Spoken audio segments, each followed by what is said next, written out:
साहब आप बोलोगे कि लर्निंग के आप इतने एग्जांपल्स क्यों बता रहे हो? साहब इसलिए बताना पड़ रहा है क्योंकि लर्निंग का भी एक परसेप्शन है। क्या है परसेप्शन?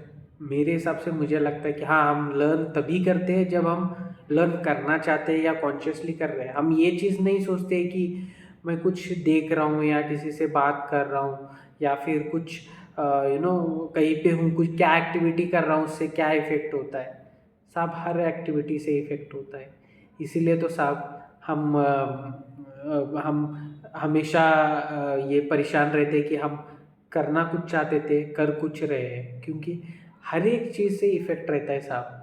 इसलिए मैं आपको इतने डेप्थ में समझाना चाह रहा हूँ ताकि आप उस बात को समझे। हर एक वर्ड का, हर एक चीज़ का आप कंज्यूम कर रहे हो, हर एक एक्टिविटी जो आप कर रहे हो उससे क्या लर्न कर रहे हो या उसे लर्न कर रहे हो, इसका इफ़ेक्ट आपको पता रहना चाहिए। यही मैं समझाने की कोशिश कर रहा हूँ, इसीलिए मैं इतने सारे एग्जांपल्स आपको बता रहा हूँ। तो ताकि आप समझे, आप खुद एनालाइज करोगे साहब। जब तक आप एनालाइज करोगे नहीं ये चीज़, ये सब साहब अब मैंने लिखा है यहाँ पे इतने सारा साहब, ये सब एनालिसिस है साहब। क्यों? क्योंकि उसका इफेक्ट है साहब। वो याद रहेगा या नहीं, इसलिए मैंने लिखा है। अब याद क्यों नहीं रहेगा? अब बोलोगे थोड़ी चीज़ याद रहते, थोड़ी चीज़ याद नहीं रहते। साहब आप अब वो अब डिपेंड करता है कितने बार आप लर्न कर रहे हो। लेट्स से मैंने कुछ देखा, मुझे कुछ अच्छा लगा, नेक्स्ट टाइम आप कहाँ से रिप्रोड्यूस करोगे उसको?